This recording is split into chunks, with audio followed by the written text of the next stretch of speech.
नमस्कार दोस्तों, स्वागत है आपका राजंस कैरियर प्राइवेट लिमिटेड के ऑफिशियल यूट्यूब चैनल पर। मैं हूं शशिधर पांडे और आज हम यहां पर महिला पर्यवेक्षक के लिए संविधान के टॉपिक को देखने जा रहे हैं। आज का टॉपिक जो संविधान में रहेगा वो है आपका मौलिक कर्तव्य। तो आज हम मौलिक कर्तव्यों के बारे में जानने वाले हैं कि मौलिक कर्तव्य होते क्या हैं और भारतीय संविधान में उनका कहाँ पर वर्णन है।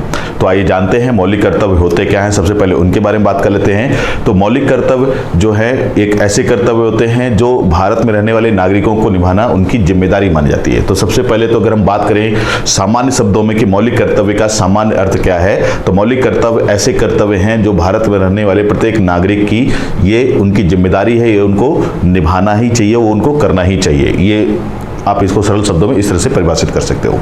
अगर हम आगे बात करें कि जो मौलिक कर्तव्य है हमारे भारतीय संविधान में इसकी व्यवस्था कहां पर दिखाई देती है, तो हमारे भारतीय संविधान में मौलिक कर्तव्यों की व्यवस्था संविधान के भाग 4 का 4A जिसको बोलते हैं, तो संविधान का भाग 4 का या पार्ट 4A जो है उसी का नाम है मौलिक कर्तव्य। और अगर बात करें किस अनुच्छेद के अंतर्गत ये मौलिक कर्तव्य शामिल है, तो आपको ये याद रखना होगा कि संविधान के अनुच्छेद 51 का या आर्टिकल 51A के अंतर्गत आपको दिखाई देगा क्या, मौलिक कर्तव्य। तो दोनों ही प्रश्न आते हैं कि संविधान के किस भाग में हमें मौलिक कर्तव्य दिखाई देता है, तो संविधान के भाग 4 का।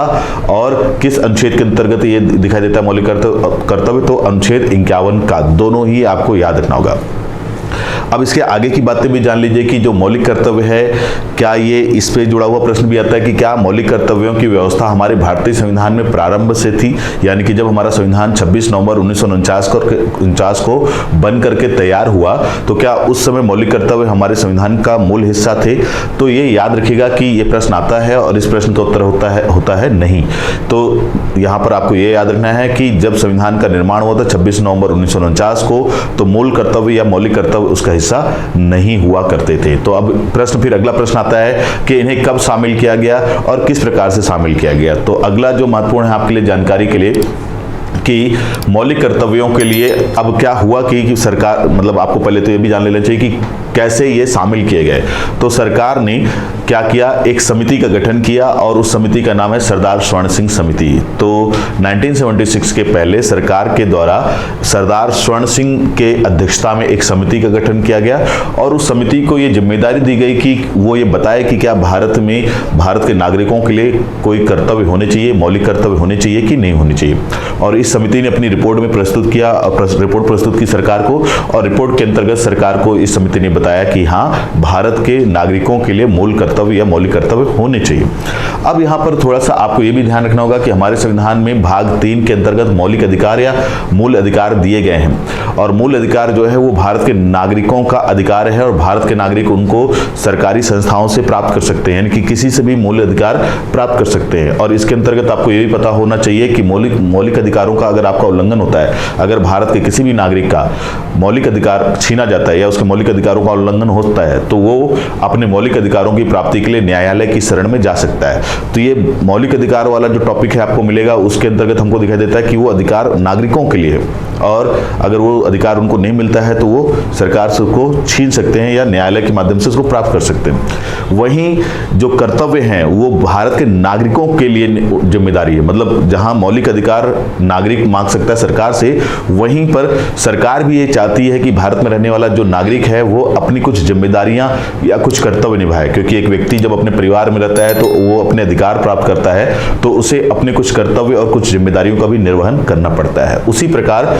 अगर आप देश में रहते हैं और देश में रहते हुए अगर आप अधिकारों की मांग करते हैं तो अधिकार तो आपको दिए जा रहे हैं। तो जब सरकार आपको अधिकार दे रही है तो सरकार और देश ये उम्मीद करता है कि आप अपने देश में रहते हुए कुछ कर्तव्य और कुछ जिम्मेदारियों का भी निर्वहन करें। और इसी उद्देश्य को ध्यान में रखते हुए हमारे संविधान में मूल कर्तव्य या मौलिक कर्तव्यों को शामिल किया गया है। तो ये आपको याद रखना होगा कि क्या इसके पीछे की मूल भावना।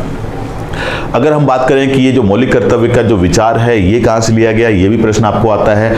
तो मौलिक कर्तव्य का जो विचार है वो हमारे संविधान में रूस के या पूर्व सोवियत संघ के संविधान से लिया गया है। तो ये प्रश्न भी हमको आता है कि मौलिक कर्तव्य का विचार भारतीय संविधान में कहाँ से लिया गया है। तो मौलिक कर्तव्य का विचार भारतीय संविधान में लिया गया है पूर्व सोवियत संघ, जिसे आज हम लोग क्या बोल सकते हैं, रूस। तो वहां से इसका विचार लिया गया है। और कब इस विचार को अपनाया गया, तो ये भी प्रश्न आता है आपको कि 1976 में 42वें संविधान संशोधन के द्वारा भारत सरकार ने मूल कर्तव्य या मौलिक कर्तव्यों को संविधान के भाग 4 का और अनुच्छेद 51 का के अंतर्गत शामिल किया है। तो ये आपके लिए सारी बातें महत्वपूर्ण हैं। इसके अलावा और कुछ बातें भी जान लीजिए, फिर उनका एक हम चार्ट भी देख लेंगे कि इसके अलावा आपको ये भी जानना चाहिए कि हमारे जो संविधान में जो मौलिक कर्तव्य जोड़े गए 1976 में, उस समय इनकी कुल संख्या 10 हुआ करती थी। तो ये भी इंपॉर्टेंट है, आपको पूछा जाता है कि जब भारतीय संविधान में मूल कर्तव्यों या मौलिक कर्तव्यों को शामिल किया गया उस दौरान इनकी कुल संख्या कितनी थी। तो याद रखेंगे कि जिस समय इनको शामिल किया गया तो उस समय इनकी कुल संख्या 10 थी। ये प्रश्न आता रहता है। इसके अलावा अगला एक और प्रश्न आता है कि वर्तमान में मौलिक कर्तव्यों या मूल कर्तव्यों की कुल संख्या कितनी है। तो वर्तमान में इनकी कुल संख्या है 11। ठीक है, याद रखेंगे कि वर्तमान में इनकी कुल संख्या है 11। और जो 11वां मूल कर्तव्य है वो बड़ा इंपॉर्टेंट है आपके लिए।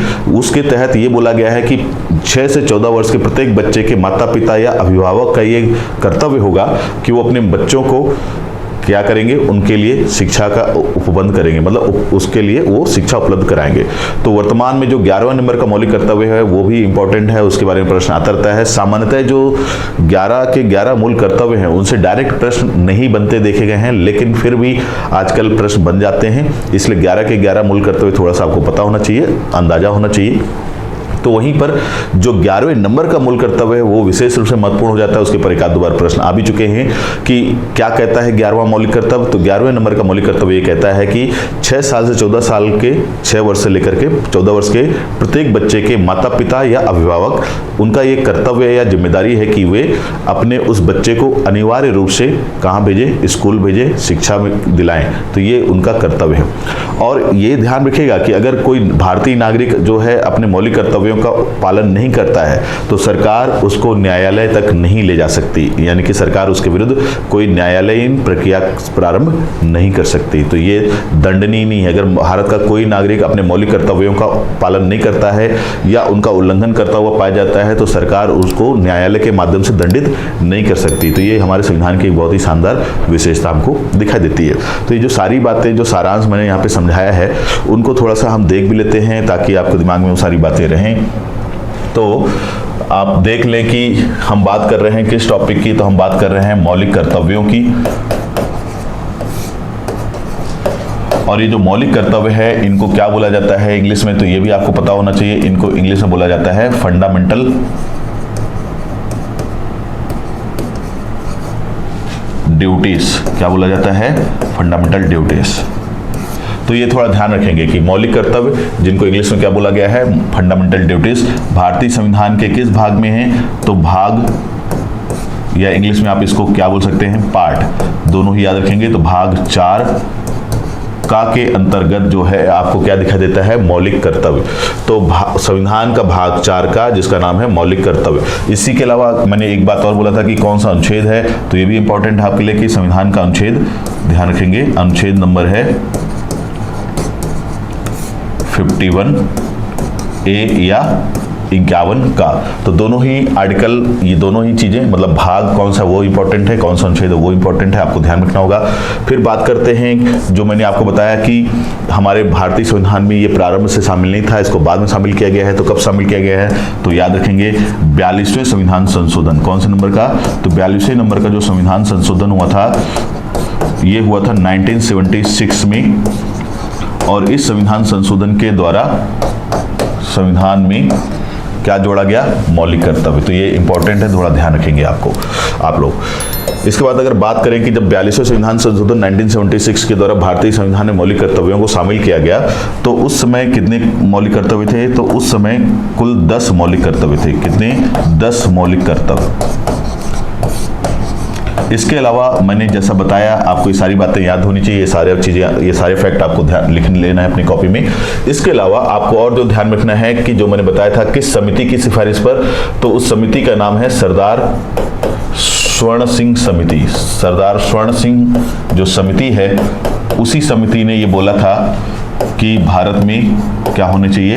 मौलिक कर्तव्य होने चाहिए। तो ये आपके लिए इंपॉर्टेंट है एक फैक्ट। इसके अलावा अन्य जो बातें आपको ध्यान रखना चाहिए कि क्या मौलिक कर्तव्यों का पालन नहीं करने पर किसी को दंड दिया जा सकता है? तो ये याद रखेंगे कि मौलिक कर्तव्य जो हैं इनसे जुड़ा हुआ इस तरह का प्रश्न आ सकता है कि क्या मौलिक कर्तव्य न्यायालयों के द्वारा प्रवर्तनीय है? तो ध्यान रखेंगे कि मौलिक कर्तव्य न्यायालयों के द्वारा प्रवर्तनीय नहीं है। ध्यान रखेंगे, प्रवर्तनीय नहीं है।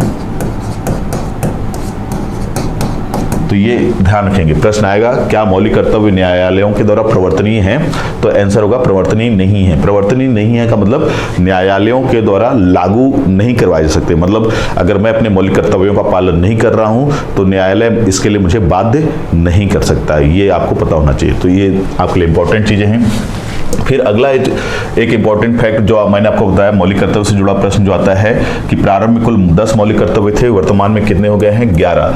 तो 11वें नंबर का जो मौलिक कर्तव्य है वो क्या है, वो ये कहता है कि 6 वर्ष से लेकर के 14 वर्ष, कितने वर्ष से लेकर कितने वर्ष, तो 6 वर्ष से लेकर के 14 वर्ष के प्रत्येक बच्चे को उसको स्कूल भेजा जाएगा। और ये भेजने का काम किसका होगा, उसके माता पिता या अभिभावक। तो जो भी माता पिता या अभिभावक ऐसे हैं जिनके घर में 6 से 14 वर्ष का बच्चा है, उसे वो लोग शिक्षा उपलब्ध कराएं, ये अब आपके लिए इंपॉर्टेंट है। और ये कब शामिल किया गया, तो ये भी ध्यान रखेंगे। इस पर भी प्रश्न आता है कि इस तथ्य को या 11वें मूल कर्तव्य को, कौन सा, तो 11वें नंबर के मूल कर्तव्य को भारतीय सरकार के द्वारा, भारतीय संसद के द्वारा वर्ष 2002 में जोड़ा गया है। कौन से नंबर के संविधान संशोधन, 86वें संविधान संशोधन। तो ये भी आपको ध्यान रखना होगा।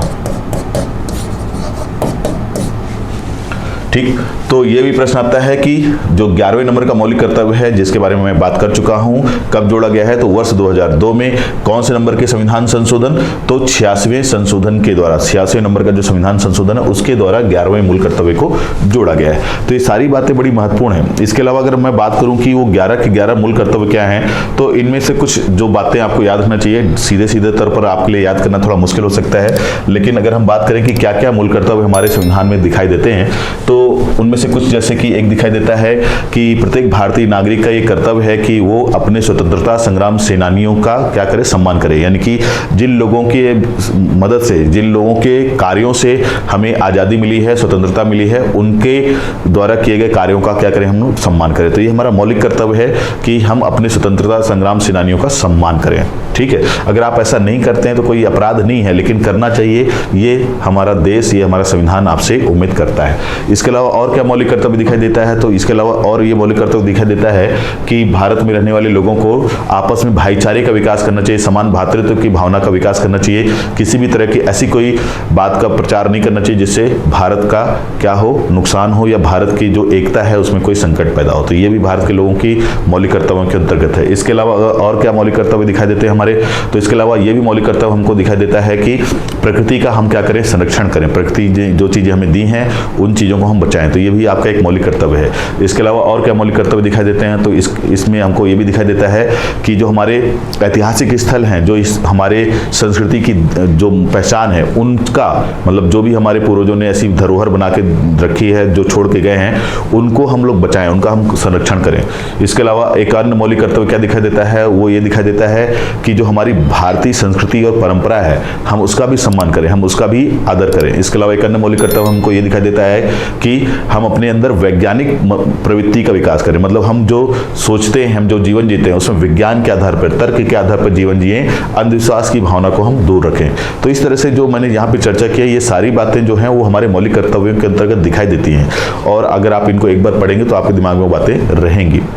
तो ये सारे तथ्य जो हमने यहाँ पे चर्चा किया कि मौलिक कर्तव्य क्या हैं, कहाँ से लिए गए हैं, सब पर प्रश्न आता है। तो एक बार उसको सारांश रूप में फिर से देख लेते हैं कि मौलिक कर्तव्य वे कर्तव्य होते हैं जो देश भारत में रहने वाले प्रत्येक नागरिक की एक तरह की जिम्मेदारी है, उनको निभाना चाहिए। अगर वो उनको निभाते नहीं हैं या उनका उल्लंघन करते हैं तो उसके लिए उनको दंडित नहीं किया जा सकता, उनको न्यायालय द्वारा उनको कोई सजा नहीं दी जा सकती। तो एक तो ये आपको याद रखना होगा। इसके अलावा ये प्रश्न आता है कि कहाँ पर शामिल है, तो संविधान के भाग 4 का में, अनुच्छेद 51 का में। पहले नहीं थे, प्रारंभ में मौलिक कर्तव्य जो है संविधान का हिस्सा नहीं थे, इनको वर्ष 1976 में 42वें संविधान संशोधन के द्वारा जोड़ा गया है। तो ये आपको याद रखना होगा। किस समिति की सिफारिश पर, सरदार स्वर्ण सिंह समिति की सिफारिश पर, ये भी बता चुका हूं मैं आपको। और किस देश के संविधान से ये विचार लिया गया, तो पूर्व सोवियत संघ के संविधान से ये विचार लिया गया है। और जब जोड़ा गया था तो कुल 10 मौलिक कर्तव्य थे, अभी उनकी संख्या बढ़कर के 11 हो गई है।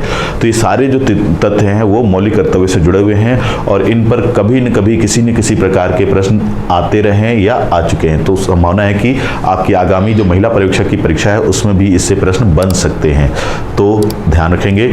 और आज के इस वीडियो में मौलिक कर्तव्य से जुड़े हुए इस टॉपिक पर केवल इतना ही। मिलते हैं अपने अगले टॉपिक पर, तब तक के लिए धन्यवाद।